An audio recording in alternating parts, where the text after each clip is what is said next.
jangan salah fokus. Fokusnya itu kalau di kamera yang otomatis itu adalah wajah ya. Jadi kan ada tuh kalau kita foto langsung nyari wajah. Kalau orangnya geser, fokusnya geser. Jadi dia nggak pernah gagal. Nggak mungkin dia fokus ke wajah tiba-tiba ngambil sepatu gitu. Sepatunya pink misalnya.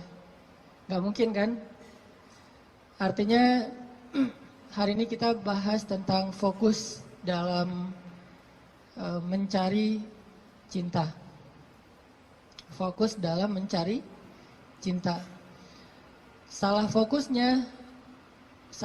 dalam mencari cinta itu mungkin maksudnya adalah kalau kita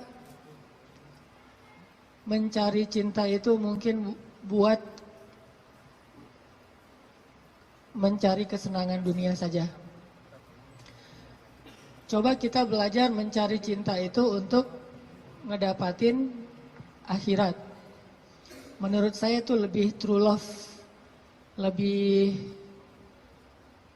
endless love. Kenapa? Karena cinta yang paling endless itu adalah cinta yang dibawa sampai ke akhirat. Jadi cinta di dunia dan di akhirat.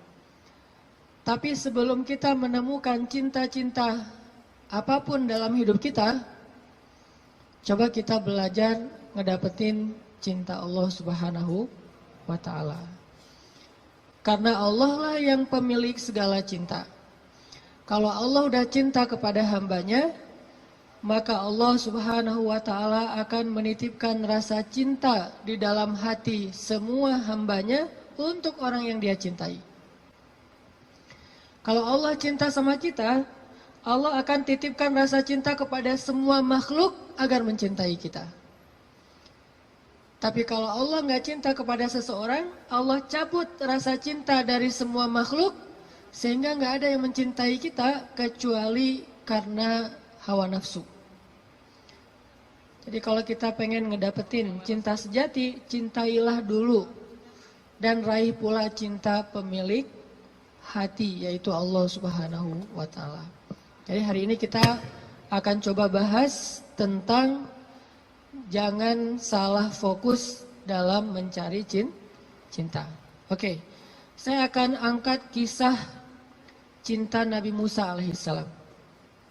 Ada di surat apa teman-teman? Kisah cinta Nabi Musa. Nabi Musa pernah jatuh cinta?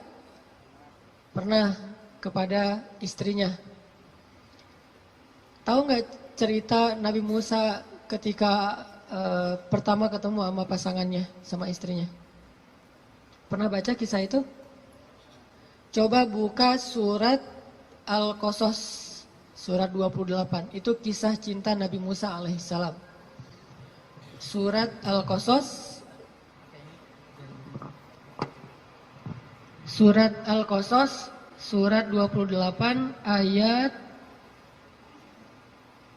22. Coba buka aplikasi Al-Qurannya. Surat Al-Qasas, surat 28 ayat 22. Saya akan baca dari ayat 22 sampai ayat 28.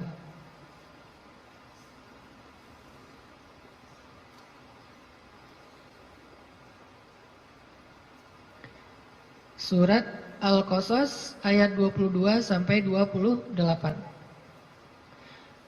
A'udzu billahi minasy syaithanir rajim. Bismillahirrahmanirrahim. Walamma tawajjaha tilqa'a Madyan qala 'asa rabbi an yahdiyani عسى ربي أن يهديني سواء السبيل ولما ورد ماء مدين وجد عليه أمة من الناس يسقون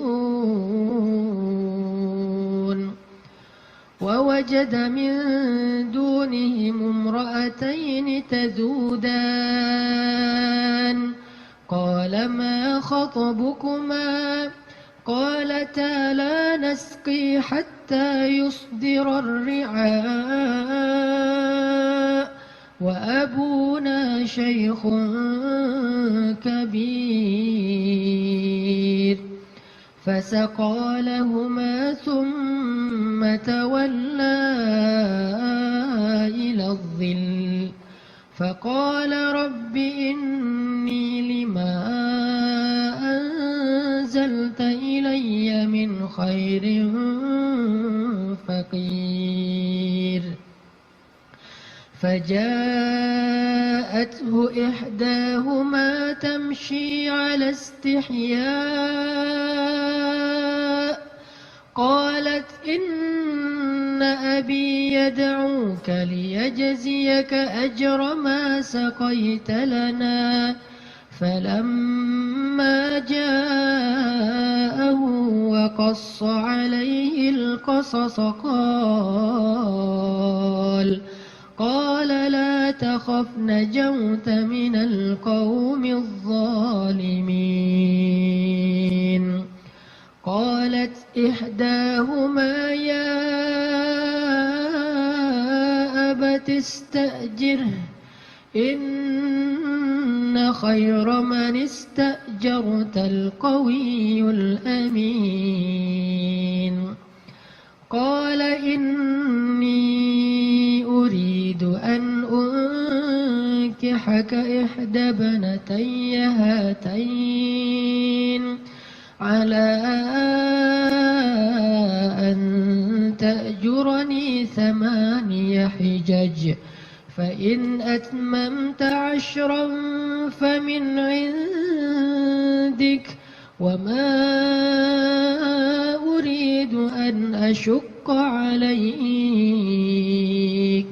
ستجدني إن شاء الله من الصالحين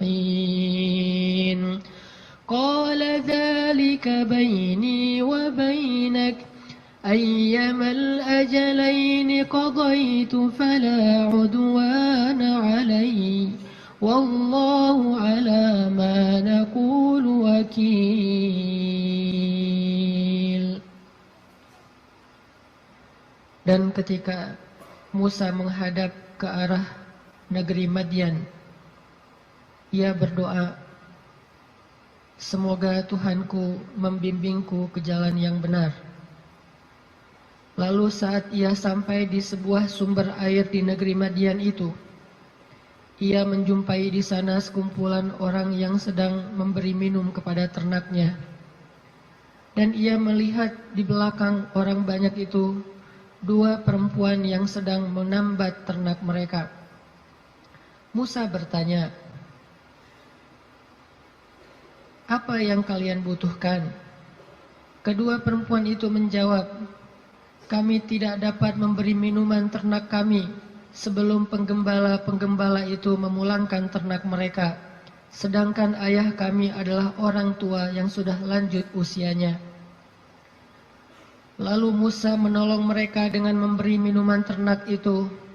Kemudian dia kembali ke tempat teduh lalu berdoa, "Ya Tuhanku, sesungguhnya aku sangat membutuhkan suatu kebaikan yang turun darimu kepadaku." Tidak lama kemudian datanglah kepada Musa salah seorang dari 2 perempuan tadi, berjalan dalam keadaan malu-malu. Ia berkata, "Sesungguhnya ayahku memanggil engkau agar ia memberikan hadiah terhadap kebaikanmu dengan memberi minuman ternak kami tadi." Maka tatkala Musa bertemu dengan ayah perempuan itu dan menceritakan kepadanya cerita tentang dirinya, laki-laki itu berkata, "Janganlah kamu khawatir, kamu telah selamat dari orang-orang yang zalim itu atau Fir'aun." Lalu salah seorang dari kedua perempuan itu berkata, "Wahai ayahku, ambillah ia sebagai pekerja kepada kita. Sesungguhnya orang yang paling baik yang engkau ambil sebagai pekerja adalah orang yang kuat lagi dapat dipercaya. Berkatalah laki-laki itu, sesungguhnya aku ingin menikahkan kamu dengan salah seorang dari putriku, dengan dasar bahwa kamu bekerja kepadaku selama 8 tahun. Dan jika kamu cukupkan 10 tahun, maka itu adalah satu kebaikan darimu. Maka aku tidak hendak memberati kamu, dan kamu insya Allah akan mendapatiku termasuk orang-orang yang baik. Musa berkata, baiklah, itulah perjanjian antara aku dengan engkau. Yang mana saja dari kedua waktu yang ditentukan itu aku sempurnakan, maka tidak ada tuntutan tambahan atas diriku lagi. Dan Allah adalah saksi atas apa yang kita ucapkan. Shadaqallahul azim. Teman-teman yang dirahmati Allah Subhanahu wa taala, itulah kisah, salah satu penggalan kisah dari kisah Nabi Musa yang sangat panjang di dalam Al-Quran. Nanti kita bisa melihat bagaimana Nabi Musa tetap fokus kepada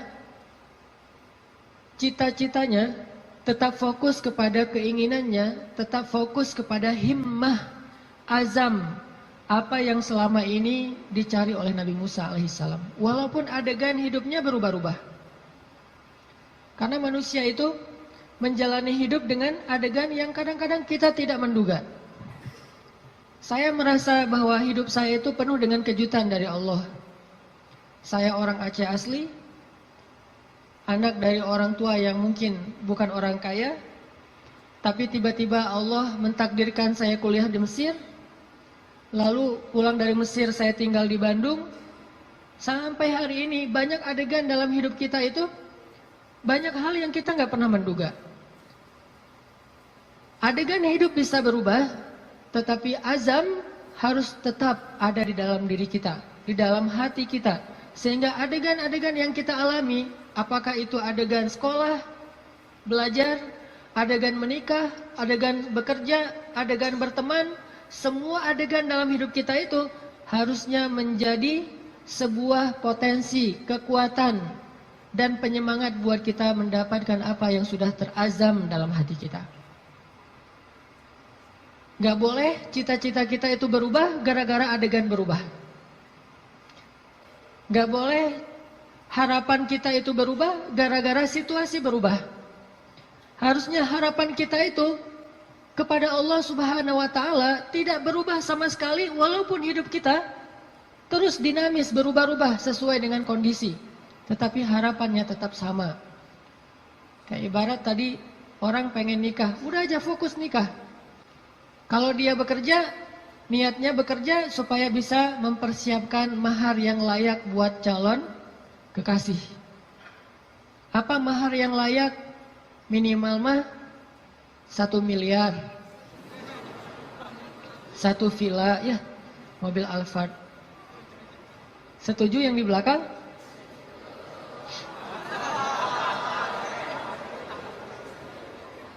Kalau nggak sampai segitu pun minimal 1 motor, rumah kontrakan, sama pendapatan yang cukup untuk kita berdua. Yang saya sebut dengan cukup, kadang-kadang cukup itu lebih baik daripada lebih loh. Benar nggak? Cukup lebih baik daripada lebih. Kalau kita lebih, kita akan beli piring 2, gelas 2, tempat tidur 2. Nggak seru kan? Justru karena cukup, kita beli piring 1, makan sepiring berdua. Gelas 1, minum segelas berdua. Jadi nggak ada cerita gelas papa, gelas mama. Yang ada adalah gelas kita. Kan suka ada tuh di rumah-rumah gelas papa, gelas mama kan ya. Beli di supermarket, ditulis jelas itu. Ini punya siapa, udah di tag masing-masing. Kalau mama salah ngambil gelas papa dipakai sama mama, nanti diminta tukar. Mah, itu gelasnya papa. Oh ya, maaf pak, salah, balik. Akhirnya mamanya minum kopi, papanya minum teh misalnya. Kebalik kan? Harusnya gelas itu satu berdua. Tolong yang mau nikah ya, di rumah siapkan hanya satu gelas. Sisanya dikotakin aja, kalau ada tamu baru dikeluarin. Yang kita pakai sehari-hari hanya satu gelas. Itu cinta yang nyunnah. Karena Nabi minum hanya dari gelas yang bekas diminum oleh Aisyah. Kecuali kalau aku agak-agak susah ya. Kalau misalnya gelas, Nabi itu Aisyah minum. Setelah selesai Aisyah minum, Nabi akan lihat mana bekas bibirnya Aisyah. Maka Nabi persis akan minum dari bekas bibirnya Aisyah. Masih mikir mau nikah? Kerja untuk mempersiapkan mahar yang layak, nafkah yang cukup. Sekolah untuk belajar bagaimana menjadi suami atau istri yang soleh-solihah. Jadi apapun adegannya, dia jadikan sebagai potensi, semangat, dan kebaikan untuk dia raih apa yang dia harapkan. Itulah Musa alaihissalam. Dia punya sebuah azam. Dia punya sebuah cita-cita. Ingin membebaskan Bani Israel dari perbudakannya Fir'aun. Ingin melakukan revolusi di negeri Mesir. Ingin mengajarkan kepada Bani Israel La ilaha illallah. Ingin mengajarkan kepada Bani Israel agama Yahudi.